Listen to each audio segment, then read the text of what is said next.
hands together for Grace Lawlor!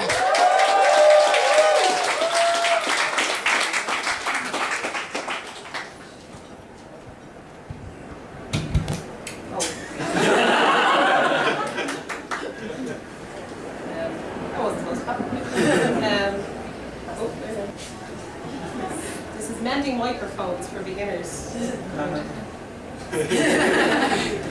Who's in tech education now? We'll try that again. Yeah, so ladies and gentlemen, I would like to take you on a journey through space and through time. It is 1817. I do not mean an hour and a half ago. I mean 200 years ago. It is George in Dublin. And I want you to imagine, you can close your eyes if it helps, I want you to imagine a Georgian dentist. Pretty grim. And I want you to take that dentist, I want you to put him into a time machine, and I want you to transport him to your last visit to the dental clinic. Perhaps you were getting your teeth cleaned, maybe you were getting a filling, maybe you were getting something really nice like a root canal, okay? And put that Georgian dentist there. Now hands up anybody who would let the Georgian dentist near their mouth. No. He's probably pretty handy with the pliers, to be fair, without anaesthetic. But apart from that, he's not going to be much use. And to be honest, he'll be more scared of the equipment that's there than you.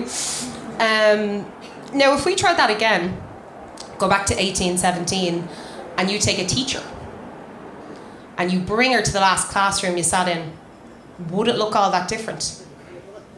Yeah, there's probably rows of desks. There's definitely chairs. I would guess that there will be something for her to write on and something for the students to write on. To be honest, you could probably even leave her there to teach the day. Once you explained that caning isn't an appropriate reaction to modern culture and phenomenon of dabbing and fidget spinners. But apart from that, not much has changed. So that story really is paraphrasing Lord David Putnam's analogy of education just being like the final frontier that is yet to embrace radical change that comes with technology. And the reasons he gives for that is the schools, the reason that the classroom looks like that is really from the Industrial Revolution, so that model of school. So, in broad speaking terms, school, you'd go to school, you would sit down at your desk, you would shut up, you would write down what the teacher said, because they would be the oracle of all knowledge and information. And then hopefully at some stage you'd have to remember what she told you where and when you needed it. And the reason it's like that is that was really to prepare the workforce for the mass production lines of the factories. And it's how my grandparents were educated, it's how my parents were educated, and it's also how I, and I think most of the people in the room, were educated. So where were we there? Oh yeah. But the problem is the work has changed, because even for my parents' age, they were of an era of the good pensionable job, whatever those are. I myself am 28 next week, and I'm on my 10th job change, sometimes voluntary. But they're estimating that the kids that are born today are going to have 40 different jobs in a lifetime, and about 10 different career changes in that. So you really have to ask yourself the question, what is that kind of school system preparing students for? And the movement on this, so this idea that, the 3 R's that we had before are going to be replaced by 4 C's. So this is kind of commonly known as the Partnership for 21st Century Skills. Probably you're going to hear this kind of a lot coming in. So the 4 C's are collaboration, communication, creativity, and critical thinking. So I work for an organisation called Bridge 21, and it is our mission to further research for how technology is going to best equip young people as lifelong learners in society. So we're kind of 2 things in Bridge 21. We are our own kind of pedagogical model, with a lot of research behind it. So we embrace the 21st century skill set, particularly collaborative learning and working with technology. But at the heart of really what we do is problem-based learning, project-based learning, and inquiry-based learning. So we're big into that. We're also just, more importantly, just this kind of cool learning lab that's situated in Trinity College. where we get masters, PhD, and postdoctoral researchers from all over the world that just want to try shit out with students. So the lab rats, I suppose, that we have tend to be transition year students, about 15, 16 years old, that are sort of freed from the junior and leaving cert cycles of state examinations. So if you take nothing else from my talk and you want to indoctrinate children, schools and parents don't seem to mind if you take their transition years. So that would be one nugget of advice I could give you from this. So what do we do with them? So we have them in for projects from anything from about 2-3 hours to sometimes 4 days. And what we always try and do is we put them into teams and we try and give them messy problems, okay? Because kind of learning in the real world, and just to be honest, fucking life is messy, and it's not like school where you're kind of will provide the answer on command. So for something to be a messy problem, it has to have some criteria. So it has to have some sort of authentic, real-world relevance to be believable and relevant to the learner. It's generally conducive to working with other people or distributing the work. It'll usually need information from different sources to put together and synthesize the answer, and all the better if you have a choice in how you access that. And also at the end of anything we do, there's always some sort of learning artifact or some kind of deliverable. So you present your findings back to the group that way. So whether that's making a movie or making a podcast or maybe even a TED Talk or report, something like that, it's always a group effort that you report back. And we would make an argument that you can actually learn anything this way. And we've had everything from language learning to all the STEM stuff to history. We've even had philosophy weeks and things like that. So it's a really, really cool way of doing things. But how does it actually work in practice? So I have a friend, and he's a first year student of teaching business. So he's currently on teaching practice in a school in Blackrock, and he came to me for some help in how to sort of bridgeify his teaching. So he had an assignment. And the first part of it was he had to evaluate a unit of learning from a book from this is the new junior cycle curriculum. This is all you'll ever have to need for enterprise in the 21st century in Ireland. Any aspiring young Eric Trumps or whatever. This is all you need. This is the book. It's all here. So this was written in 2016, and I was quite horrified to find out. This is kind of 3 years worth of stuff. I have the chapter here, yeah. This much is on how to write a check. From a 2016 curriculum. I think the next chapter is sending telegrams for business and Morse code for women entrepreneurs.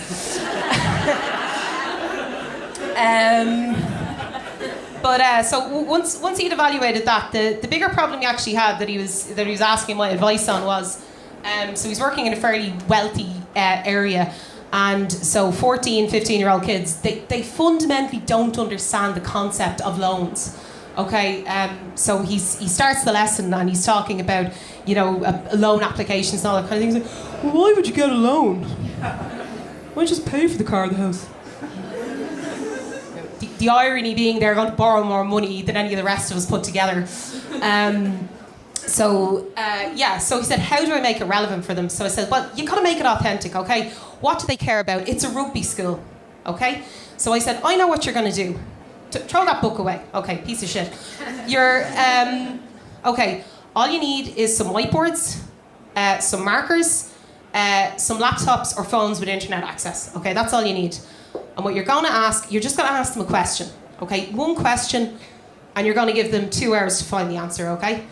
And what you're going to ask them is, how does Brian O'Driscoll, rugby player, okay, retire at 36 and then the next year afford to buy a 2 million house in Goatstown? Okay, that's all you do. And walk out the room. Just go. Leave them there to figure it out. Okay? So the whiteboards And we actually call this, there's a fancy term for doing this, it's not just free range teaching and you back off down the road or whatever, okay? They're called SOLs, okay? So self-organised learning environments, okay? So the parameters of what the kids are going to learn are dictated by themselves. So they'll sit around the board, okay? And questions will come from that question, okay? Like, how much money does Brian O'Driscoll make a year, okay? Now, a quick Google search might get you some of the answer. If you're feeling brave, you can email him. Anything like that. But there's more questions like sports stars. So they only have, most of us might earn $1 million over 40 years. They have maybe 5 years to earn that. What do they do with their money? Okay, how much are the houses in Goatstown now? Will the value go up? Can he sell that house? So all of a sudden, you've got this kind of explosive sort of experience that's going on. And it's a little bit frightening for teachers initially, because if you're not supposed to be here talking and teaching, what are you meant to be doing? So what you do is you're scaffolding them, okay? So you watch them, see how they're getting their information, maybe nudge them a little bit in the right way, and then really that's where the skills come out of it, because the question doesn't matter really. It's all about the thinking, it's all about what's going on up here. Okay, so the last thing I want to share with you is my favourite thing I've ever done, and I need my friend for this. Hello, Barbie. Let's go party. So this was a day we put on in the convention centre. So we had 200 girls from schools all over Dublin that we wanted to run this kind of expo about kind of STEM and maths and getting girls turned on to that.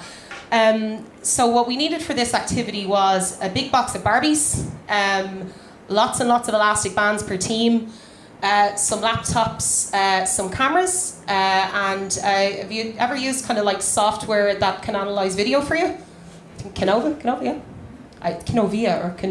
I'm not sure. And some Excel spreadsheets. Okay, and the challenge is to figure out how to drop Barbie on a bungee from the first floor of the convention centre, giving her the optimum thrill without smashing her Barbie cranium on the ground. And again, so they only get one attempt. They don't get to go and practice the bungee, much like real bungee jumping, I suppose. They have to get it right from the ground floor before they try. So they've all different kinds of ways, and in the end, most of them, they'll start testing out and they'll input the data on the. Oh, there she goes. Sorry, Barbie. They'll input the data on the spreadsheet, and then they make some sort of a scatter graph, and they figure it out at the end. So one little nugget I will share with you about that day was the company that were sponsoring it. I won't name them because I kind of want a job next year. Thanks, guys. The 2 days before the event where we gotten all the stuff ready, they said, we love it. It's everything. It's relevant. It's tactile. The kids can do it. But you can't use the Barbies because of the negative connotations with Barbies and girls and all that gender stereotyping. So as a compromise, they said, could you use wooden dummies? Those mannequin. You get them in Tiger, I think. So Barbie Bungee became Dummy Dive. Now the only problem with that was when the kids were doing their test runs, we had 50% of our dummies actually splinter and cut off hands and all kinds of infections that go with that. But I don't know what the greater danger really is, kind of young women and gender stereotyping or kind of, cutting your hand off. But that'll tell you a little bit about the levels of bureaucracy in the job. So the last thing I just want to talk about is the actual impact of the programmes. They're kind of like two little nuggets of the types of things we do. In the last 10 years, we've worked with over 12,000 students. And 1,500 teachers all across networks of 100 schools in Ireland. We run a professional development accredited by Trinity College for teachers in 21st century learning skills. And everything we do is research-based and science-based. We do pre- and post surveys for any activity we do with kids. We do all kinds of focus groups. We've got any number of masters and PhDs, including my own that I've just started, coming out of Bridge 21. But just want to read some of the comments that kids have left on surveys. So this is one that did the Maths Week. I am shaken in my absolute use of the term hate. I'm more on the slide of mildly dislike maths.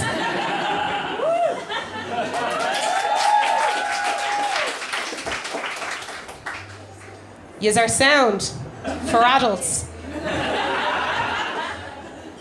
And this last one I'm going to leave you with is actually quite poignant. I had to look this one up when I saw it because I really thought it was Maria Montessori paraphrased or something like that. I had forgotten how to learn. This programme made me think maybe teachers should put the student in the subject instead of the subject into the student. Thank you very much. Grace Lawlor, everybody.